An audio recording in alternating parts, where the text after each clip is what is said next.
अस्सलाम वालेकुम guys, this is Islam Qureshi from IQ photography. उम्मीद करता हूँ आप सब खैरियत से होंगे। और इससे पहले कि मैं अपनी नेक्स्ट क्लास की तरफ जाऊँ, आप लोग मेरे चैनल को सब्सक्राइब कर लें और बेल आइकन पे क्लिक कर लें ताकि मेरी नए आने वाली वीडियोस को आप लोग देख सकें। लास्ट क्लास में हमने पढ़ा था अपर्चर के बारे में कि अपर्चर बेसिकली क्या होता है और वो कैसे वर्क करता है। और आज हम कैमरा की जो अपनी दूसरी क्लास है उसको हम देखेंगे, उसको दूसरी वैल्यू को हम पढ़ेंगे कि कैमरा की दूसरी वैल्यू क्या होती है। और ये तीन जो वैल्यूज़ हैं इनको हम साथ साथ पढ़ेंगे।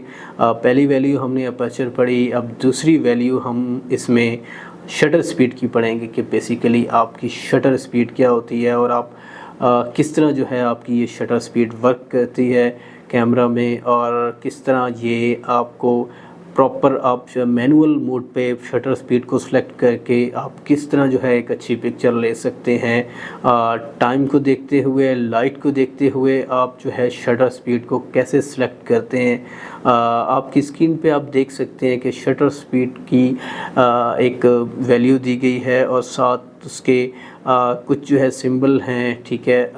जैसे आप कम शटर स्पीड पे जाते हैं, जैसे 1 आवर 50 है, 1 आवर 60, 1 आवर 100 कम स्पीड पे जाते हैं तो आपका फोकस, आपका जो सब्जेक्ट है वो फोकस करने के लिए आपको बहुत ज़्यादा स्टिल रहना पड़ता है, वरना आपका फोकस ब्लर हो जाता है। आप देख सकते हैं कि इस पिक्चर में जो शो हो रही है आपके सामने स्क्रीन पर, इसमें अगर आप कम शटर स्पीड पे जाते हैं तो आपका जो सब्जेक्ट है वो ब्लर होता है, और अगर आप ज़्यादा शटर पे जाते हैं तो आपका जो सब्जेक्ट है वो फोकस होता है। लेकिन इसमें आपको डिफरेंट टाइम पर डिफरेंट शटर स्पीड को यूज़ करना पड़ता है। लाइक रात के वक्त आप देखें आपके पास लाइट कम होती है और आपको थोड़ी सी लाइट कैमरा में चाहिए होती है, और जिसकी वजह से आपको थोड़ा सा शटर कम रखना पड़ता है, और शटर को कम वैल्यू पे आप रखेंगे तो आपका सब्जेक्ट जो है वो उसमें रोशनी ज़्यादा आएगी। लेकिन यह है कि इसके लिए आपको कैमरा को जो है वो प्रॉपर स्टेबल रखना पड़ता है, कैमरा में शेक ना आना चाहिए। अगर आपने कम पर शटर स्पीड रखनी है तो आपका कैमरा को शेक नहीं होना चाहिए, तब आपका जो सब्जेक्ट है वो प्रॉपर फोकस आएगा।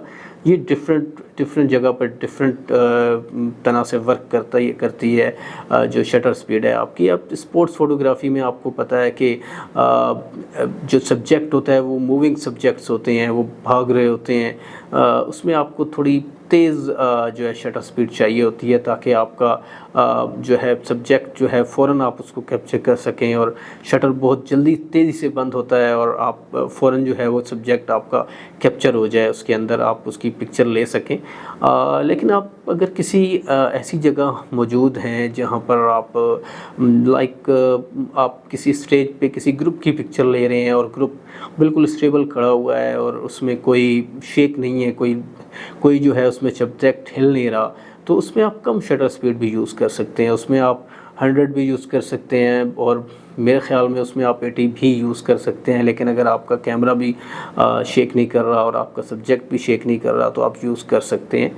तो बेसिकली शटर स्पीड का यही है कि ये आपका डिफरेंट जगह पर डिफरेंट हिसाब से ये वर्क करता है। तो आप इसको अगर वेडिंग्स में यूज़ करते हैं, वेडिंग्स में भी आपके पास सब्जेक्ट जो है मूविंग सब्जेक्ट्स होते हैं, तो वेडिंग में आप मोस्टली इसको 160-200 तक आप शटर स्पीड यूज़ करते हैं। मोस्टली 160-200 से ज़्यादा आप नहीं यूज़ करते, 200-250 तक भी यूज़ करते हैं आप, क्योंकि आपके पास एक्सटर्नल लाइट भी मौजूद होती है और आप एक्सटर्नल लाइट से अपनी लाइट को पूरा कर रहे होते हैं, और सब्जेक्ट आपको 160-200 पे आपको जो है आपकी पिक्चर ठीक आ जाती है।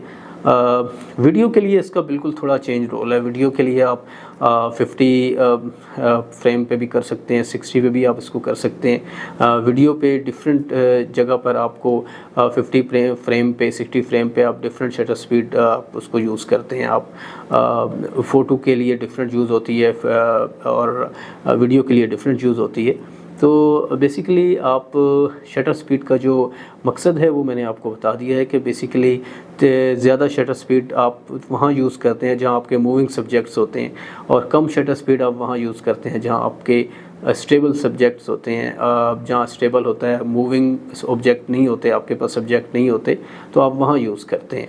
तो इसको उम्मीद करता हूँ कि आप जो पहली हमने पढ़ी थी अपर्चर की वैल्यू और दूसरी हमने आज शटर स्पीड को पढ़ा है, तो इन दोनों को अगर आप थोड़ा सा अपने कैमरा में आप एक्सपीरियंस करेंगे, यूज़ करके देखेंगे आप कि आपको बैकग्राउंड के लिए कितना ब्लर चाहिए, आप उसकी वैल्यूज़ को सिलेक्ट करेंगे अपर्चर के लिए, और शटर स्पीड के लिए आप सब्जेक्ट को देखते हुए आप उसकी शटर स्पीड यूज़ करेंगे तो आपको एक अच्छा रिज़ल्ट मिलेगा।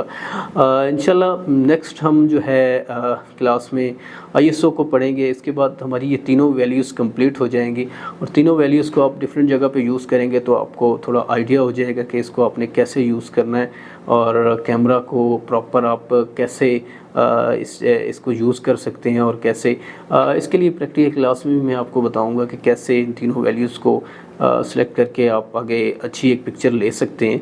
लेकिन फ़िलहाल आप जो है फोकस आपका स्टार्टअप से होना चाहिए कि आपने अपर्चर को देख लिया, अब आपने शटर स्पीड को देख लिया, आज आपने शटर स्पीड की वैल्यू को देख लिया कि शटर स्पीड को आपने किस पर्पस के लिए यूज़ करना है और कैसे यूज़ करना है। तो उम्मीद करता हूँ कि आपको समझ आई होगी और आप इसको जो है एक्सपीरियंस करेंगे।